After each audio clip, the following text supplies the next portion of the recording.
Hola, muy buenas a todos. En primer lugar, quiero dar las gracias a la Fundación Vivo Sano por la organización de este primer Congreso Nacional de Gas Radón en España.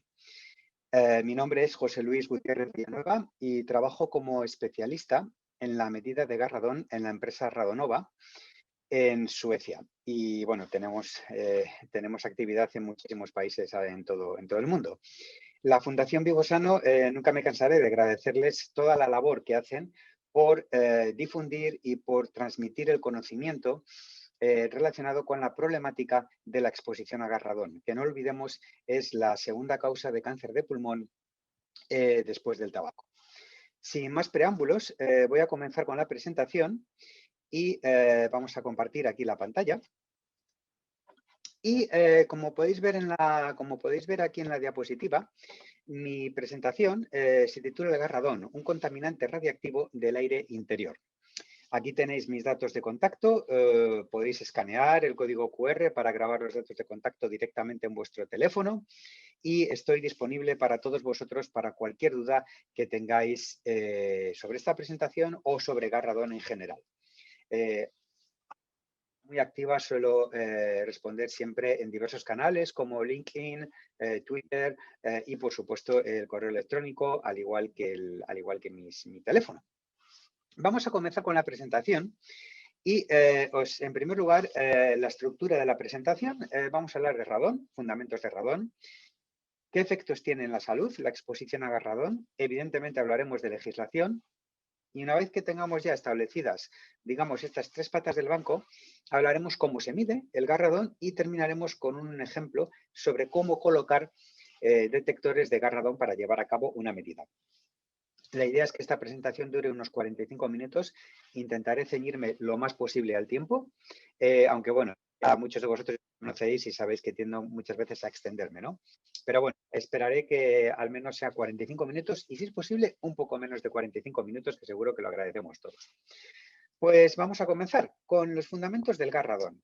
Y cuando nosotros hablamos de radón, es inevitable que asociado al gas radón hablemos de riesgos, ¿de acuerdo? Y estamos rodeados de riesgos constantemente, por todos los sitios.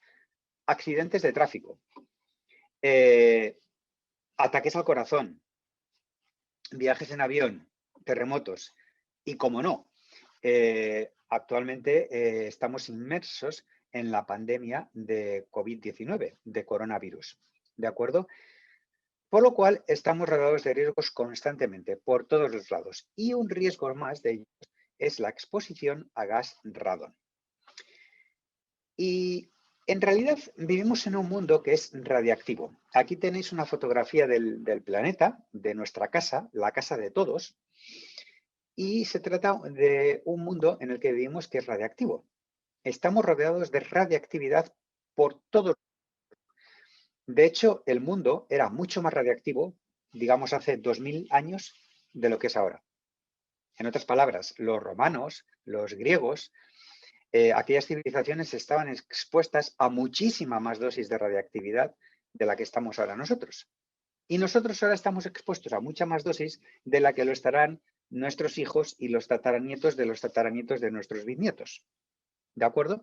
El mundo es radiactivo por la propia composición del planeta Tierra. Y una de las fuentes de radiactividad es, como no, el gas radón. Aquí, en esta diapositiva, tenéis una fotografía de Dorn, que es uno de los científicos que a principios del siglo XX descubrió el gas radón. Hay una controversia entre Rutherford, Dorn. Recientemente descubrí en Twitter que en realidad no era Rutherford, sino que era una estudiante, una mujer de su laboratorio, la que descubrió el gas radón. Pero en cualquier caso, a Rutherford todo el mundo le conoce, pero muy pocas personas conocen a Dorn, con lo cual yo sigo insistiendo en mantener esta fotografía, aunque podríamos colocar aquí la de la mujer que trabajaba con Rutherford y que fue la que descubrió el gas radón también. Pero bueno, en cualquier caso es un elemento de la tabla periódica de número atómico 86 y que es radiactivo. Además es un gas noble. se encuentra situado en la parte derecha de la tabla periódica. La parte derecha de la tabla periódica, si recordáis, es la zona de los gases nobles, que se denominan de esta manera. No generan compuestos o no generan compuestos de manera simple con otros elementos químicos. Recordemos, antiguamente los nobles no se casaban con los plebeyos, por eso a los gases nobles se les denomina gases nobles. Y el radón es uno de ellos. Tiene una vida media de unos 3,8 días, periodo de semidesintegración de 3,8 días, es un emisor alfa y sus descendientes son emisores alfa de alta energía. Y esto es muy importante. El radón es un agente cancerígeno. Actualmente no hay ninguna duda de que la exposición a radón puede desembocar en el desarrollo de un cáncer de pulmón. Es un agente cancerígeno y está archidemostrado por muchísimos estudios. ¿Pero es natural o es artificial? Bien, aunque el gas radón hemos dicho que es un gas natural, las concentraciones elevadas de radón en el interior de los edificios para nada son naturales. Es más, se pueden evitar ese tipo de concentraciones altas de radón en un edificio. En muchos casos son consecuencia de las prácticas constructivas, aunque evidentemente nadie construye un edificio para tener concentraciones altas de radón. Pero por desconocimiento, por inexistencia de códigos técnicos, mala praxis, en ocasiones puede ocurrir esa situación en la cual las concentraciones de radón pueden ser elevadas. Como comentábamos anteriormente, el carácter carcinógeno del gas radón está súper demostrado y aquí tenéis en la diapositiva, tenéis esta tabla, este póster, elaborado por IARC, la Agencia Internacional para la Investigación en Cáncer, en el cual clasifica los diferentes carcinógenos, ¿de acuerdo? Tenemos, por ejemplo, el grupo 4, que probablemente no son cancerígenos. Por ejemplo, tenemos el grupo 2, en el cual aparece, por ejemplo, las carnes rojas, ¿no? Que se habla mucho, ¿no? Que sí que pueden generar ciertos tipos de cáncer, pero el grupo más elevado, el grupo más alto, al mismo nivel que el tabaco, la exposición, por ejemplo, a la radiación solar, se encuentra el gas radón. Es un gas cancerígeno de tipo 1.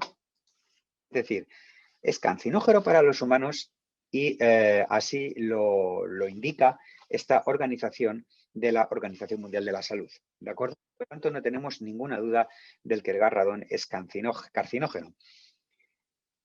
¿Cuánto radón estamos expuestos? Pues fijaros, siempre que aparece este tipo de gráficos, en prácticamente todas las presentaciones, los participantes de la reunión normalmente siempre se sorprenden mucho cuando decimos que prácticamente más del 90% de la dosis de radiación que recibimos no es artificial, es natural. Y dentro de esa radiación natural, aquí tenéis radiactividad natural que ahí tenemos en las comidas, el suelo, radiación cósmica que recibimos del espacio exterior, la exposición a torón. Pero fijaros, más de un 50% se debe a gas. Solamente en torno a un 1%, un poquito menos del 1%, serían fuentes artificiales, entre las que destacaríamos los accidentes nucleares que ha habido o las pruebas nucleares que hubo en los años 50, 60. ¿De acuerdo? Pero más de la mitad de la dosis de radiación que recibimos, la recibimos debido a exposición a gas radón dentro de los edificios en los cuales nos encontramos. ¿De acuerdo? Con lo cual es algo que no es descartable. ¿Vale? Aquí tenéis estos datos que aparecen aquí, pertenecen a la Agencia de Protección de la Salud Medioambiental de Irlanda, pero tendríamos datos similares si nos vamos al Reino Unido, en el caso de Estados Unidos, en el caso de la Organización Mundial de la Salud. Es decir, no nos fijemos tanto en la... No nos fijemos tanto en el... Realmente no nos fijemos tanto en el número, ¿de acuerdo? Como en los porcentajes. ¿vale? La mayor parte de la dosis de radiación que recibimos se debe a exposición a gas radón. ¿Pero qué efectos provoca en la salud?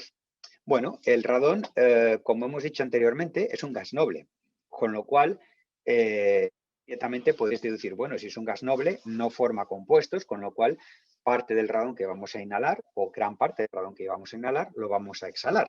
Eso es correcto. El radón en sí, el radón, pasa a través de nuestro cuerpo sin interactuar, pero debido a su carácter radiactivo, constantemente se está desintegrando y en esa desintegración emite partículas alfa y esas emisiones de partículas alfa tienen lugar en el interior de nuestro organismo, en los pulmones, en la tráquea, en las vías respiratorias. Recordemos que las partículas alfa son las más energéticas, ¿de acuerdo? Con lo cual las tenemos dentro de nuestro organismo. Además, al desintegrarse el radón genera sus descendientes, que no son gases nobles. Y esos descendientes se van a quedar adheridos a nuestros pulmones, por ejemplo. Y vamos a tener en nuestros pulmones emisores aquí pegados, ¿de acuerdo? Por lo tanto, realmente el peligro del radón proviene de sus descendientes, ¿de acuerdo? Y evidentemente es conocido que las emisiones de radiación alfa pueden dañar el núcleo de las células. La radiación alfa es radiación ionizante, es decir, tiene capacidad suficiente para ionizar los átomos y, por lo tanto, afectar o alterar el ADN de nuestro tejido celular. Y de ahí viene la probabilidad que se pueda desarrollar un cáncer. El radón es la causa de cáncer de pulmón después del tabaco, no hay ninguna duda. Si mañana mismo la gente dejase de fumar, seguiría habiendo cáncer de pulmón. Y uno de los motivos sería la exposición a gas radón. Hemos colocado anteriormente el póster de la Organización Mundial de la Salud en el cual clasificaba el radón como agente cancerígeno. Pero también tenemos el Código Europeo contra el Cáncer, en el cual se indican 12 formas de reducir el riesgo de desarrollar un cáncer de pulmón. Y en el punto número 9 se nos indica que tenemos que averiguar si estamos expuestos a la radiación procedentes de elevados niveles naturales de gas radón en nuestra casa. Y si esa es la situación, lo que tenemos que hacer es llevar a cabo acciones para poder reducir esas elevadas concentraciones. El radón pertenece a la cadena radiactiva del uranio, como veremos más adelante. Hay 4 cadenas radiactivas naturales, de las cuales 3, la del torio, la del uranio y la del uranio 235, 238 y la del torón, la del torio 232 se encuentran presentes en la naturaleza, la del neptunio no, debido a la vida media del núcleo primogénito. El radón, fijaros, si miramos en detalle la cadena radiactiva del uranio 238, el uranio 238 es un elemento es un isótopo radiactivo que se encuentra de manera muy común en el ambiente. Cualquier muestra de suelo que podamos coger vamos a encontrar uranio 238 en mayor o menor cantidad, ¿de acuerdo? Y por lo tanto, si tenemos uranio 238, tenemos todos sus descendientes, entre los cuales se encuentra el único elemento gaseoso de la cadena, que es el gas radón, que a su vez es descendiente directo del radio 226. Los descendientes del radón vamos a pasar un poquito por encima, pero hablaríamos que son 4 descendientes de vida corta, los polonios 218 y 214 y el plomo 214 y el bismuto 214. Los polonios son emisores alfa, mientras que los otros 2 son emisores beta. Es muy importante a la hora de determinar la dosis, no vamos a entrar demasiado en este tema, pero a la hora de determinar la dosis es importante conocer el equilibrio de los descendientes, ¿de acuerdo? Y conocer el parámetro denominado como concentración equivalente de equilibrio, que aquí tenéis en la diapositiva cómo se calcula, ¿vale? Estas cuestiones son importantes cuando se habla de dosis. Tradicionalmente, bueno, aquí vamos a hacer referencia a algunas unidades. En caso de que vosotros busquéis más información por vuestra cuenta, seguramente las vais a encontrar en internet, ¿de acuerdo? Y vais a encontrar la unidad denominada como working level, ¿de acuerdo? Working level es una unidad que se utilizaba tradicionalmente en estudios de exposición a mineros, y una tasa de exposición de un working level en un mes de trabajo sería un working level por mes, ¿vale? O denominado como working level month, considerando un mes como 170 horas de trabajo. ¿De acuerdo? Habitualmente eso es más o menos lo que se viene a trabajar en un mes. De manera que un minero expuesto a un working level durante un año estaría expuesto a 12 working level y un miembro del público estaría expuesto a 50 working level en el mismo año. ¿Por qué? Porque un miembro del público pasa más tiempo, nosotros pasamos más tiempo en nuestras viviendas que en el trabajo. Y evidentemente ahora, con la pandemia de coronavirus, esto es incuestionable, ¿no? Pero bueno, en situaciones normales siempre se considera que normalmente las horas de exposición en una vivienda vienen a ser en torno a 8.000 y pico al año y en un trabajo en torno a unas 2.000, más o menos. Cuando se habla de riesgos y se quieren calcular dosis, este tipo de cálculos, es importante tener en cuenta la fracción adherida y la no adherida de radón, de los descendientes del radón. Esto quiere decir lo siguiente: cuando nosotros estamos respirando en un ambiente, en la habitación en la que me encuentro yo haciendo esta presentación, o vosotros en vuestra vivienda ahora mismo, el aire que nos rodea es un aire que contiene partículas, ¿de acuerdo? No es un aire que esté completamente limpio. Los descendientes del radón, los polonios, se pueden quedar adheridos a esas partículas y al respirar, nosotros respiramos partículas más descendientes. Por lo tanto, estas diferencias entre la fracción adherida y la no adherida de descendientes de radón se tienen en cuenta a la hora de calcular dosis. Pero, muy importante, cuando se intenta calcular el riesgo o la dosis, hablamos de riesgos para la salud, tradicionalmente ha habido, digamos que, dos vías diferentes.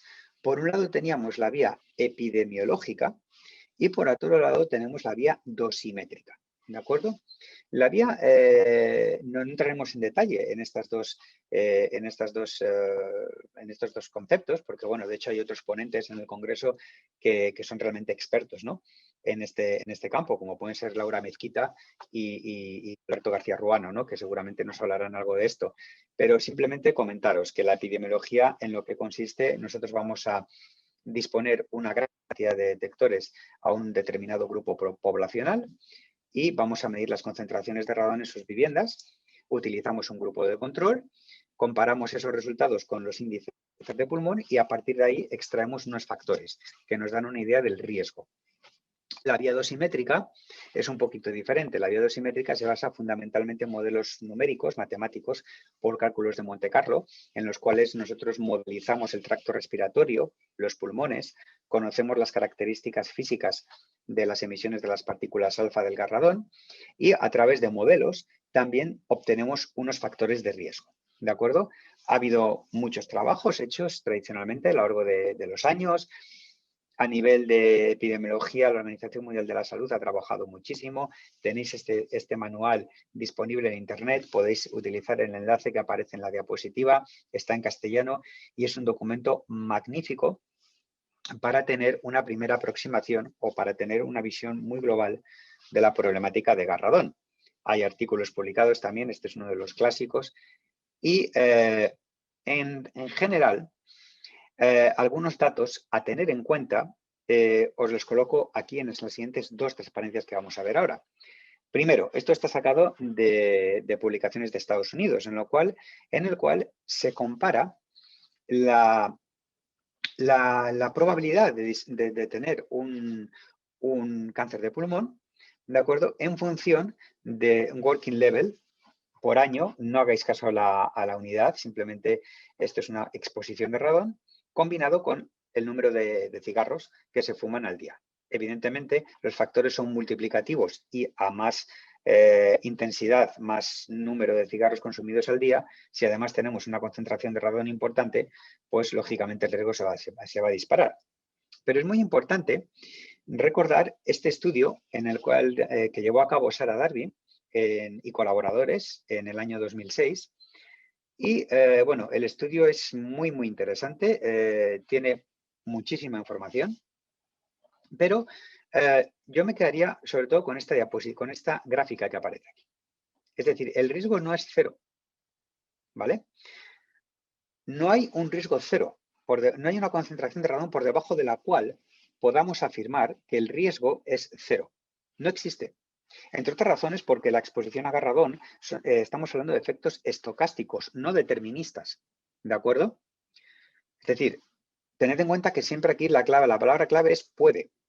Es decir, al estar expuestos a concentraciones muy altas de radón, se puede desarrollar un cáncer de pulmón. No necesariamente va a ser así, pero hay una cierta probabilidad de que eso ocurra. De la misma manera, concentraciones bajas, ¿vale? Con lo cual, el mensaje que tenemos que tener muy claro es que siempre tenemos que reducir los niveles de radón al más bajo que sea posible. ¿De acuerdo? Esto es lo más importante que hasta este punto de la presentación debería quedarnos claro, ¿vale?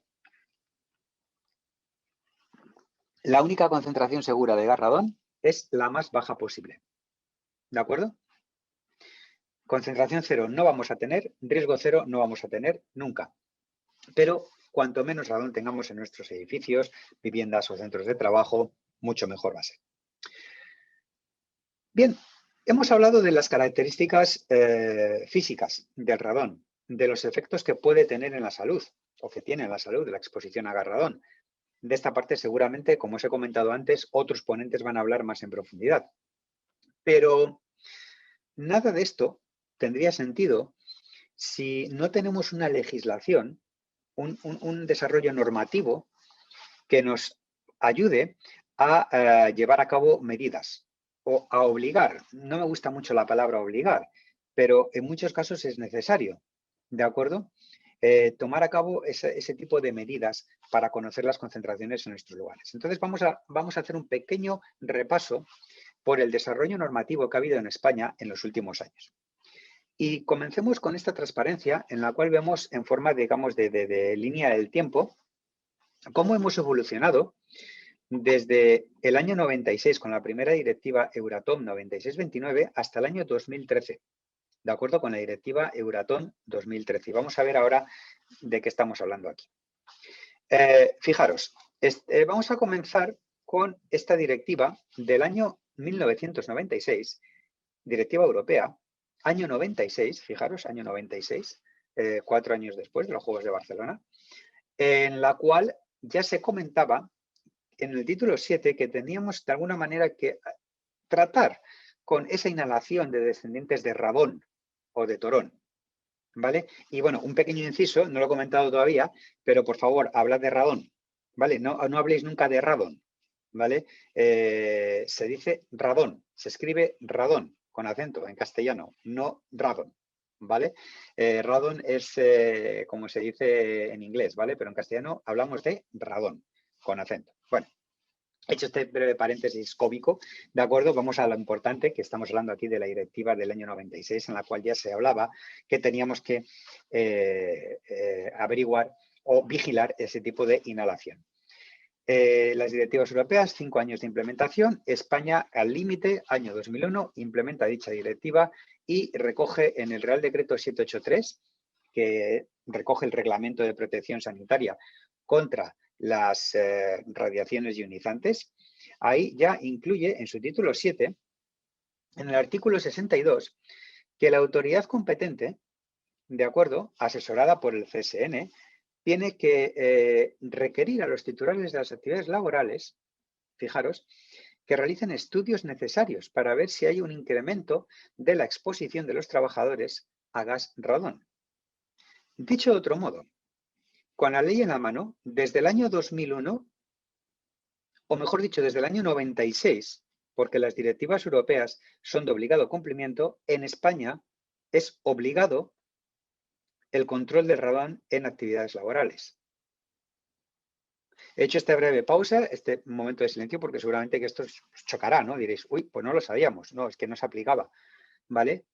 Pero ya con la ley en la mano se debería de haber hecho. Problema. Fijaros en la redacción del artículo 62. La autoridad competente, con el asesoramiento del CSN, bla, bla, bla. Pero la autoridad competente, pregunta, ¿quién es la autoridad competente? No se conocía, ¿de acuerdo? No se sabía quién era esa autoridad competente. Es una autoridad a nivel de Estado, a nivel de comunidad autónoma, a nivel de, no sé, de provincia, de municipio. ¿Quién es la autoridad competente? Bueno, pues estuvo 9 años buscando la autoridad competente hasta que en el año 2010 se explica quién es esa autoridad competente y se determina que son los órganos competentes en materia de industria. ¿De acuerdo? Es decir, en cada comunidad autónoma este órgano se denomina de una forma distinta. Consejería de Industria, no sé, trabajo, actividad laboral, como queráis llamarlo. ¿Vale? Pero es el órgano que tenga las competencias en materia de industria de la comunidad autónoma el que tiene que llevar a cabo o que tiene que exigir que se lleven a cabo ese tipo de estudios. ¿Vale? Es decir, si en el año 96, bueno, no se aplicaba, no se medía en el trabajo porque, bueno, era una directiva europea, todavía no se había implementado, bueno. En el año 2001 ya está implementado, pero bueno, no lo vamos a poner en práctica porque no sabemos muy bien quién es la autoridad competente, con lo cual, como no sabemos, no lo aplicamos. Vale, pues desde el año 2010 ya no hay excusa. Desde el año 2010, los organismos competentes en materia de industria tienen que llevar a cabo este tipo de estudios o exigir que se lleven a cabo este tipo de estudios. ¿Vale? Con lo cual, cada vez se va definiendo más, ¿vale? Pero sigue siendo necesario llevar a cabo este tipo de estudios. En el año 2011, prácticamente 2 años después, desde que se determina quién es la autoridad competente, el Consejo de Seguridad Nuclear publica una instrucción, la denominada IS 33, en la cual se indica que se tienen que establecer criterios radiológicos sobre aspectos relacionados con la exposición a radón en centros de trabajo, ¿vale? Y esta instrucción es muy interesante porque, bueno, está publicada en BOE también, tiene rango de instrucción, con lo cual dentro de la pirámide legislativa del Estado, pues está en el rango más bajo, ¿no? Pero es de obligado cumplimiento, entre otros motivos. Y por lo tanto, tenemos ya desde el año 2011 el CSN especifica qué se tiene que medir, en qué centros de trabajo se tiene que medir. Y fijaros muy bien, indica por primera vez un valor de referencia. 600 becquerelios por metro cúbico. ¿De acuerdo? Eso ya es muy importante porque ya ponemos un número. Luego veremos a ver qué pasa con este valor de los 600 becquerelios por metro cúbico. Seguimos avanzando en el tiempo. De 2011 saltamos al año 2013, en el cual se publica la Directiva Europea Euratom Basic Safety Standards. Una directiva europea que aplica a 27 países, puesto que bueno, ya el Reino Unido se ha marchado de la Unión Europea, y es el mismo documento para controlar muchas cosas, entre otras cosas la exposición a radón, ¿de acuerdo? En los 27 países de la Unión Europea. Esta directiva se publica, la directiva se aprueba en diciembre de 2013, se publica en el diario, en lo que viene a ser el BOE de las instituciones europeas en enero del año 2014, y los países miembros tienen 5 años para llevar a cabo la implementación de dicha directiva. Entre otras cosas, ya os he comentado, la directiva es un documento muy amplio que recoge muchísimas cosas, no solamente radón. De hecho, el radón es una parte pequeñita dentro del documento de la directiva, pero habla de muchísimas más cosas, habla de exposiciones médicas a nivel industrial, de muchas cosas. Pero en lo relacionado con el gas radón, lo destacable de esta directiva es que ofrece una mejor protección, fijaros, tanto a público como a trabajadores. Es decir, los mete a todos en el mismo saco. Es más, el nivel de referencia son 300 becquerelios metro cúbico, que aplica por igual tanto a público como a trabajadores. Dentro del documento de la directiva, es muy importante que tengamos en cuenta los anexos y en particular el anexo número 18, que contiene una lista de 14 puntos, ¿de acuerdo?, que deben cumplir los países para elaborar un plan de acción contra el radón. ¿De acuerdo? Los países tienen que llevar a cabo ese Plan Nacional contra el Radón.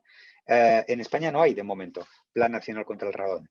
¿De acuerdo? Pero cuando lo haya, tendrá que tener en cuenta estos 14 puntos. Evidentemente, estos 14 puntos tienen en cuenta muchísimos aspectos, puesto que la directiva es un documento para ser aplicado todos los países europeos, y hay una gran diferencia de desarrollo de normativa industrial, medidas, remedio, etcétera, en toda Europa.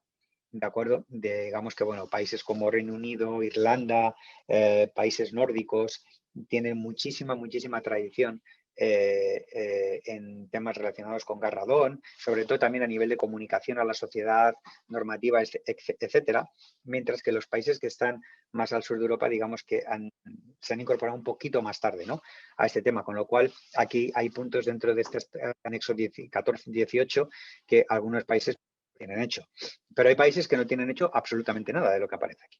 ¿De acuerdo? Por lo tanto, esto se tiene que tener en cuenta a la hora de llevar a cabo un plan de acción contra el radón, ¿vale? Y aquí queda muy claro quién tiene que llevar a cabo, realizar qué, cómo se tienen que hacer las cosas y también consecuencias de no hacerlas. Pero fijaros, la directiva hemos dicho que tenía como plazo de implementación 6 de febrero del año 2018. Han pasado 3 años y España no ha implementado esta directiva. ¿De acuerdo? 3 años y no ha implementado la directiva. En otras palabras, la directiva aparece publicada en el Diario de las Comunidades Europeas en enero del año 2014. Dicho de otro modo, en febrero del año 2014, España podía haber publicado en el BOE el Real Decreto que implemente esa directiva. No quiere decir que los trabajos para llevar a cabo, para generar ese Real Decreto, comiencen a hacerse al cabo de 5 años. Al cabo de 5 años todo tendría que haber estado implantado. No lo está. ¿De acuerdo? Esperemos que este año, por fin, se pueda publicar este Real Decreto. En cualquier caso, hay muchos países ya que han implementado la directiva. No es el único España que no lo ha hecho. Hay muy poquitos que no han hecho, digamos, los deberes, pero bueno, muchísimos sí que han llevado a cabo la implementación. Y los niveles de referencia que se han adoptado, pues en ningún caso son superiores a 300 becquerelios y en algunos casos son inferiores, como puede ser el caso de Suecia, por ejemplo. Reino Unido, aunque ya no está en la Unión Europea, fue de los primeros países que llevó a cabo la implementación, ¿de acuerdo?, de dicha directiva. Creo que fue en el año 2015 cuando se culminó, o 2016, algo así. Irlanda, Suecia, 300 becquerelios la mayoría de los países, 100 becquerelios en el caso, por ejemplo, de Holanda. Es decir, diferentes niveles, ¿vale? Pero nunca por encima de los 300 becquerelios por metro cúbico. Bien, estamos en abril del año 2021. ¿Y cuál es la situación que tenemos a nivel legislativo en España? Bueno, pues lo tenéis aquí en esta transparencia, fijaros. Muy próximamente, en cuanto se publique la directiva europea, se implemente, se publique ese Real Decreto, va a estar obsoleto la IS 33, de acuerdo con el Consejo de Seguridad Nuclear. El Código Técnico de la Edificación se publicó en BOE, si recordar, el 29 de diciembre del año 2019, ¿vale? Y también incluye, bueno, luego hablaremos un poquito del Código Técnico, ¿de acuerdo? Pero bueno, aparece publicado en diciembre del año 2019. Con lo cual, la situación que tenemos ahora mismo es un Código Técnico de la Edificación que está publicado, que está en efecto, ¿de acuerdo?, que está en vigor y que ya se tiene que aplicar. De hecho, se tiene que aplicar desde el 23 de septiembre del año 2020. Tenemos pendiente de aprobación la Euratom 2013, pendiente de aprobación el Real Decreto que va a implementar esta directiva Euratom 2013. Pero que el Real Decreto no se haya publicado no quiere decir que los particulares o trabajadores estén desprotegidos. De acuerdo, la directiva europea está absolutamente en vigor en España. Dicho de otra manera, el nivel de referencia en puestos de trabajo en España son 300 becquerelios por metro cúbico. Es decir, es un documento que se puede invocar por parte de los ciudadanos, ¿vale? El CSN no puede obligar a ese nivel de 300 becquerelios por metro cúbico porque no tiene un documento de la legislación española al que pueda, digamos, que pueda utilizar, ¿vale? Pero el ciudadano puede invocar perfectamente esa directiva europea a través del derecho indirecto y puede exigir que en su centro de trabajo el nivel de radón no supere 300 becquerelios por metro cúbico, con lo cual este es un mensaje muy importante que debería quedar claro en este Congreso Nacional de Radón. El nivel de referencia en puestos de trabajo son 300 becquerelios por metro cúbico en España. ¿De acuerdo? Así de claro, ¿vale? No los 600 que marca la IS 33. 300 becquerelios por metro cúbico es el nivel que no se debe superar en puestos de trabajo en España. Bien, el CSN ha publicado, entre los muchísimos documentos que tiene dos documentos súper importantes. Les podéis descargar, están disponibles a través de Internet, ¿vale? Las guías de seguridad 1101 y la 1104.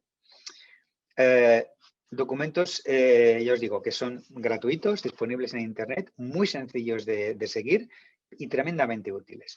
En el caso concreto de la guía de seguridad 1101, hace referencia a las competencias que deben de tener los servicios de medida de radón en aire.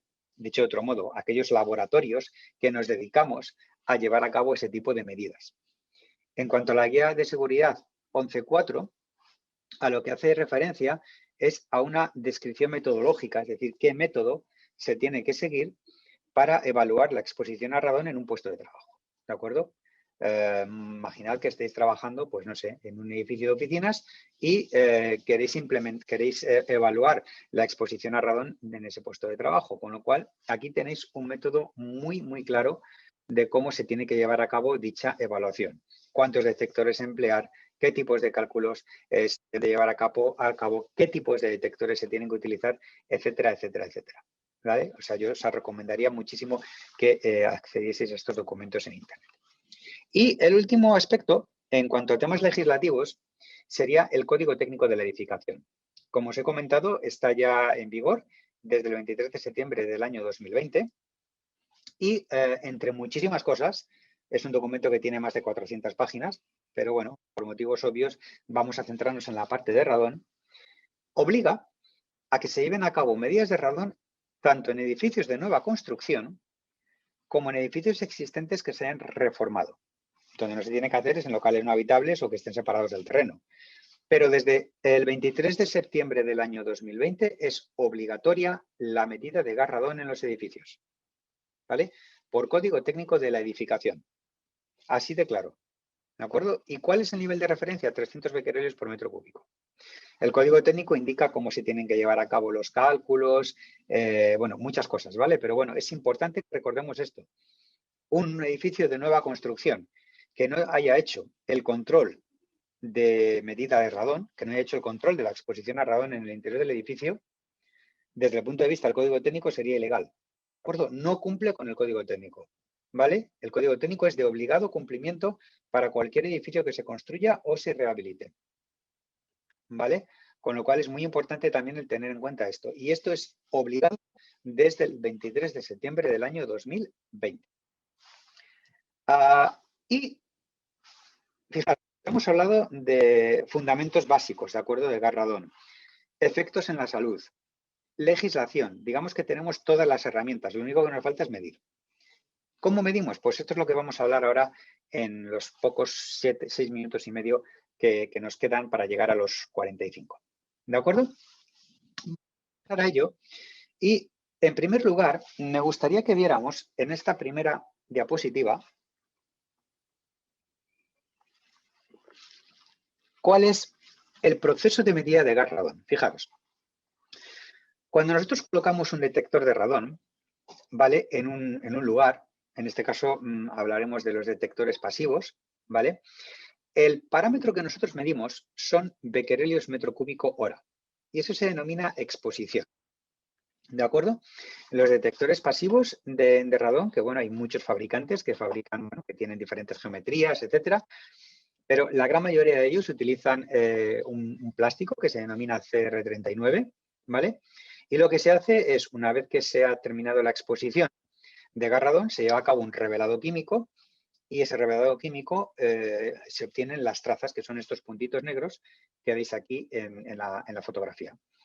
Se cuenta el número de trazas y a partir de ahí se calcula la exposición a gas radón. ¿De acuerdo? Ese parámetro se da en becquerelios metro cúbico por hora.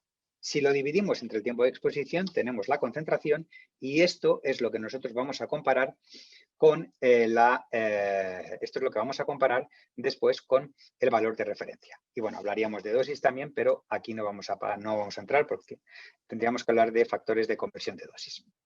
En el caso del radón en Europa, es muy común hablar de que, bueno, hay que tener mucho cuidado al emplear los mapas. Este es el mapa de radón en Europa. Este es el mapa de la densidad de medida. Y si vamos al caso de España, fijaros, este es el mapa del proyecto Radón de España, dividiendo las cuadrículas en 10 por 10 kilómetros, ¿vale? Pero fijaros, tenemos también el mapa de densidad. Los puntos marcados en azul son puntos que no tienen datos, que no se han medido o que esos datos no están disponibles, ¿vale? No hay medidas ahí. Con lo cual, y los puntos que están en naranja tienen entre 1 y 6 datos. Es decir, la mayor parte de las celdas de España o tienen 1, 2, 3 datos o no tienen ninguno. ¿De acuerdo? Con lo cual hay muchísimo todavía por medir. Por lo tanto, cuidado con utilizar los mapas. Jamás utilicéis un mapa, jamás utilicéis un mapa y jamás utilicéis un mapa para llevar a cabo una evaluación de riesgo de un edificio. Nunca se utiliza un mapa para eso, ¿vale? Y la única manera de conocer la concentración de radón en un edificio es a través de una medida. Jamás utilicéis un mapa para ese propósito. ¿Cómo se mide el radón? Pues esencialmente mediante dos sistemas, pasivos y activos. Los sistemas pasivos nos van a dar un resultado al final del tiempo de exposición y los activos nos van a dar una serie temporal de datos.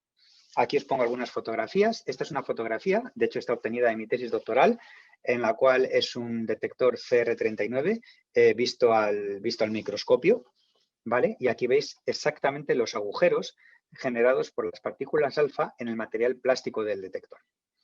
Os he dicho, hay diferentes empresas que tienen diferentes geometrías de detectores. Sistemas activos son equipos que nos permiten obtener series temporales con puntos dependiendo del tiempo de integración. Es decir, datos de concentración de radón cada 10 minutos, cada media hora, en el aire, en el suelo, dependiendo de lo que nosotros queramos medir.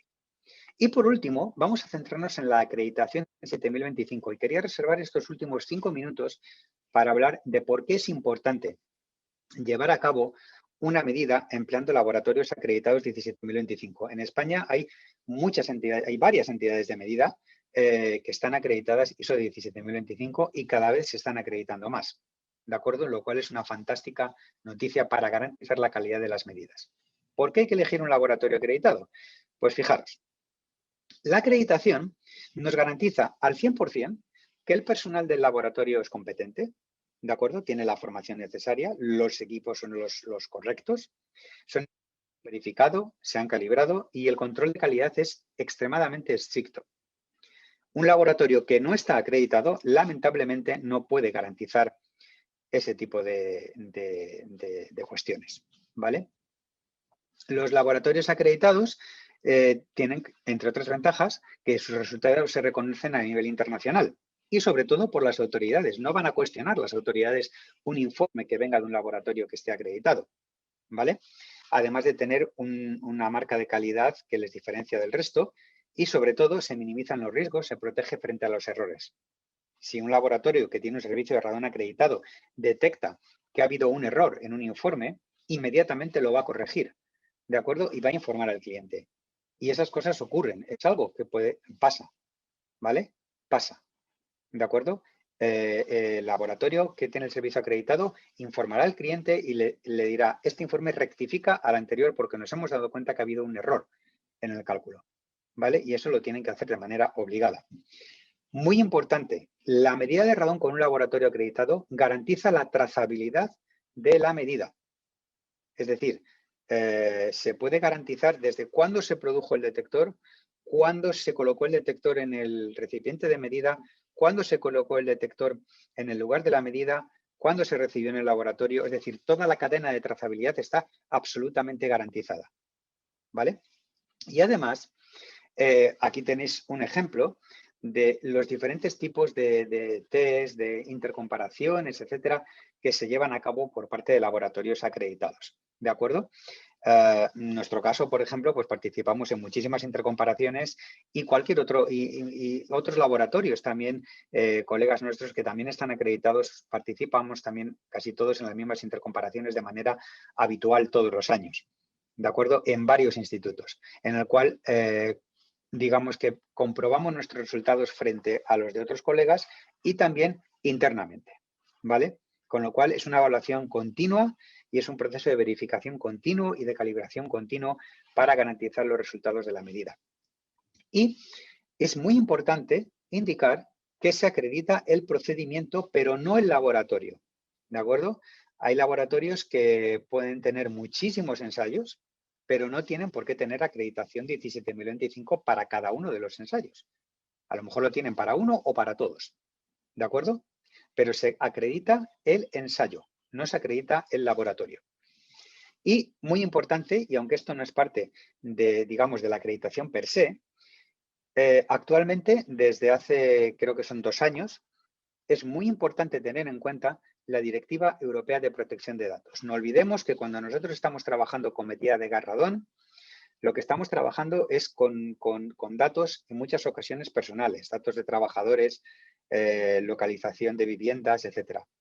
Por lo tanto, las entidades de medida tienen que tener un control súper estricto de este tipo de datos y tienen que estar adaptadas a la Directiva Europea de Protección de Datos, lo cual no es un proceso sencillo, pero es obligado a hacerle, ¿vale? Por lo tanto, muy importante que os garanticéis que la entidad de medida tiene este tipo de, se ha adaptado a manejar vuestros datos según la Directiva Europea de Protección de Datos. Es fundamental este tema. Y no olvidemos también otro aspecto.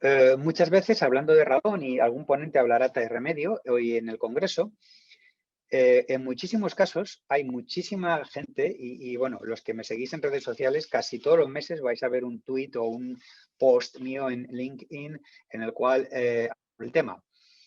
La ventilación no es ni la forma más eficiente de reducir niveles de radón, ni la mejor, ¿vale? No es cierto que para reducir los niveles de radón dentro de un edificio tengamos que abrir las ventanas 10 minutos más cada día, ¿vale? Huid de ese tipo de mensajes porque son incorrectos. Ya una infografía que preparó la Asociación Europea de Gas Radón con motivo del Día Europeo del Radón, que se celebra todos los años el 7 de noviembre. Y aquí tenéis el enlace para acceder a la infografía. Tenéis el documento en más de 18 idiomas. Y está relacionada con radón y calidad de aire interior y enfocándose sobre todo en los temas de la ventilación. ¿De acuerdo? El mensaje es que para reducir los niveles de radón hay que contactar siempre con profesionales expertos, ¿vale? Que van a ser los que os van a llevar a los que os van a aconsejar, ¿de acuerdo? Cómo llevar a cabo ese tipo de remedio, ¿vale? Eso es muy importante que lo tengáis en cuenta. Y por último, pues bueno, ejemplos de detectores. Aquí tenéis una diapositiva, lo que indica el Real Decreto del Código Técnico de la Edificación sobre cómo se tienen que colocar los detectores, pero bueno, son también cuestiones muy de sentido común, ¿vale? Porque no olvidemos que lo que nosotros estamos midiendo es el aire que estamos respirando, ¿de acuerdo? Con lo cual, bueno, pues teniendo en cuenta eso sería suficiente. Normalmente los detectores se entregan siempre con hojas de instrucciones en los cuales, pues bueno, pues indica cómo se tienen que llevar a cabo este tipo de procedimiento, pero es extremadamente sencillo, muy fácil llevar a cabo una medida de gas radón, ¿de acuerdo? Bueno, pues por mi parte, nada más. Me van a disculpar los organizadores, me he pasado casi 4 minutos del tiempo, pero bueno, ya me conocen y están acostumbrados, lamentablemente, a que me extienda. Os doy las gracias de nuevo a la Fundación Vivosano por por ofrecerme la posibilidad de hablar de radón, un tema que me apasiona desde hace ya casi 20 años. Y aquí tenéis mis datos de contacto. Quedo a vuestra disposición para cualquier duda que tengáis, teléfono, email, LinkedIn, Twitter. Estoy siempre encantado de responder a cualquier duda que tengáis y echaros una mano. Olvidemos que todos los profesionales que trabajamos en radón, autoridades, empresas, investigadores, todos ellos tenemos un objetivo común, que es salvar vidas. Reducir el número de casos de cáncer de pulmón debido a una exposición a gas radón. Pues un saludo a todos y quedo a vuestra entera disposición. Hasta luego.